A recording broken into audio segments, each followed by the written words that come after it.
I am Ferdinand Marcos, and I am the President of the Republic of the Philippines.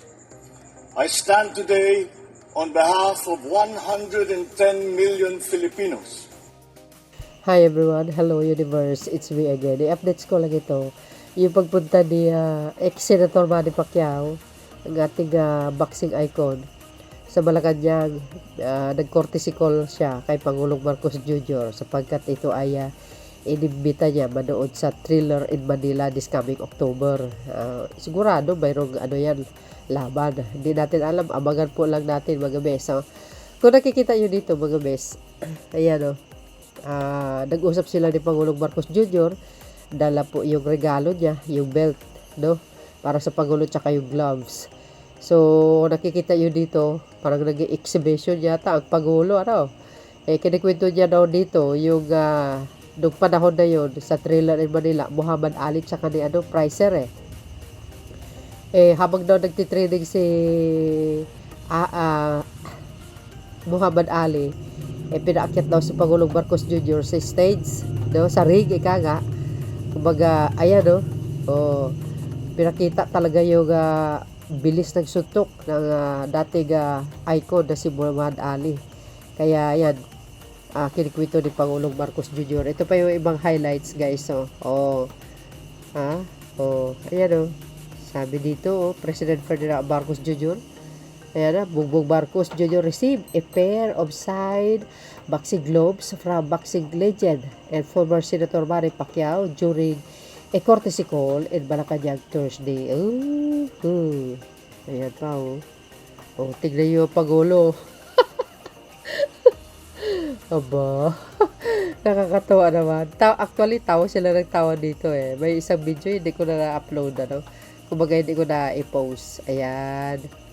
Naku, mga bes, hindi basta-basta yung belt na yan. Talagang pinaghirapan ni Pacman yan. Kaya, sa totoo lang, very memorable yung araw na ito, no? August 28, 2025. Kasi ibinigay yung belt sa kanya, nag-WBC, biro mo yan. Binigay sa Pangulo, bilang gift niya ba? Tignan nyo yung Pangulo, nag-exhibition pa talaga. Natatawa ako talaga,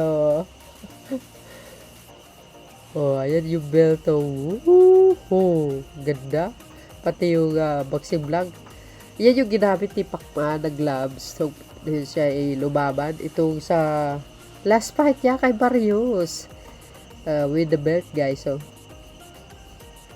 Siyempre, ikikip ni Pangulong Marcos Jr. yung belt tsaka yung gloves.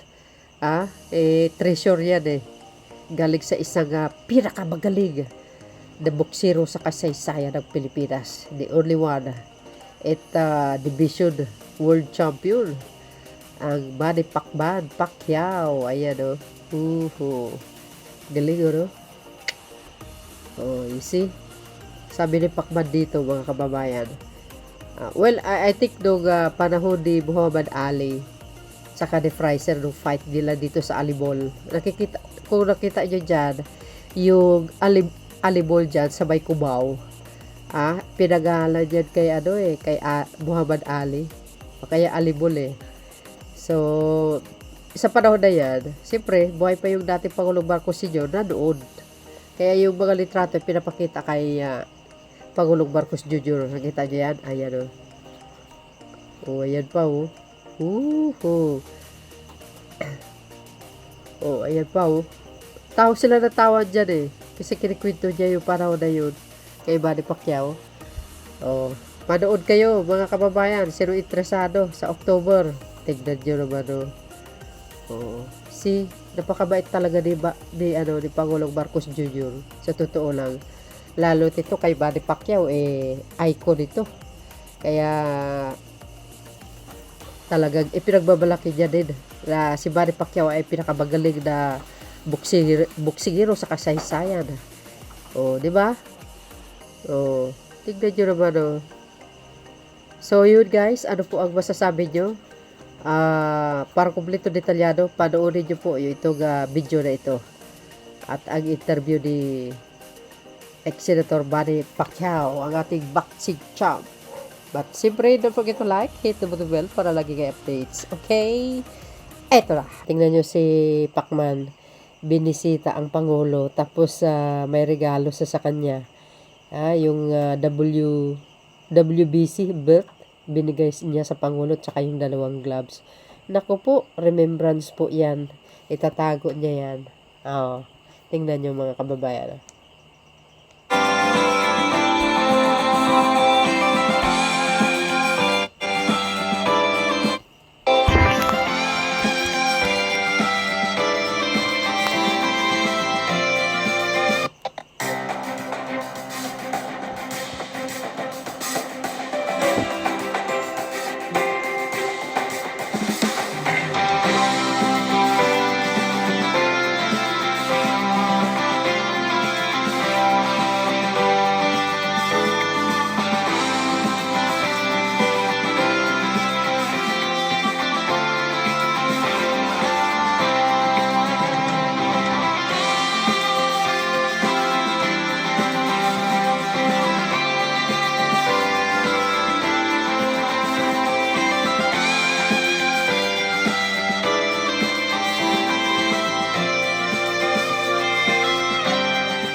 Present natin yung celebration ng Trila in Manila, 50th anniversary ng Trila in Manila. So we ask his support at saka sa lahat ng mga ahensya ng gobyerno para i-celebrate itong 50th anniversary ng Trila in Manila. So napaganda ito, mayroon tayong cards na World Championship na gaganapin sa October 29 bilang alaala at selebrasyon ng laban ng Muhammad Ali and Fraser. So ito yung tatuwa naman si Presidente. All out support naman siya. Maraming salamat. Ang purpose ng ating courtesy call kay Pangulo this morning? Nandito tayo para mag-present sa kanya yung WBC belt at saka yung gloves na regalo natin sa kanya. And present natin yung celebration ng Trila in Manila, 50th anniversary ng Trila in Manila. So we ask his support at saka sa lahat ng mga ahensya ng gobyerno para i-celebrate itong 50th anniversary ng Trila in Manila. So napaganda ito, mayroon tayong cards na World Championship na gaganapin sa October 29 bilang alaala at selebrasyon ng laban ng Muhammad Ali and Fraser. So ito yung tatuwa naman si Presidente. All out support naman siya. Maraming salamat. Senator, nag-invite ba kayo kay Pangulo para makapanood ng Trila in Manila Part 2? At nagpangunlak ba siya? Yes, manonood siya. Interesado siya sa concept na yun. At ito ay magaganap sa October 29.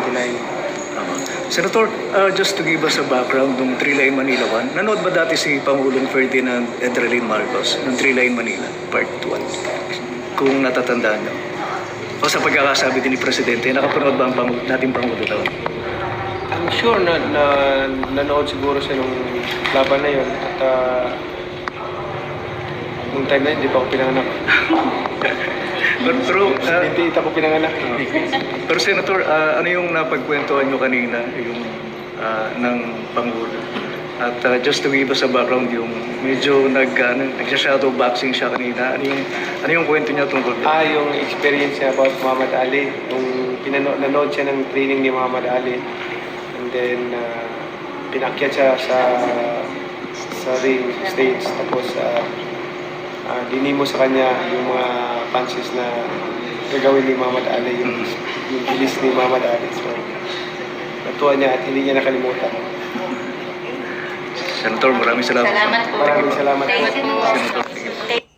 Yun mga kababayan, manood kayo Trila in Manila this coming October, sabi ni ex-senator Manny Pacquiao agay. So para po sa lahat yan, narinig nyo rin siguro meron siyang niregalo kay Pangulo, yung kanyang belt. Naku, napakaganda yun mga bes memorable po yun. pag-ikip mo yun ng mahabang panahon, hindi mo makakalimutan si Pacman talaga. With the gloves, no? So, very memorable. So, yun guys, ang aking pinaka-latest updates. Alam nyo naman ito si Manny Pacquiao, tsaka si PNP Chief General Torre, kababayan ko po yun. Isa lang po ang lugar namin. Okay, Sarangani.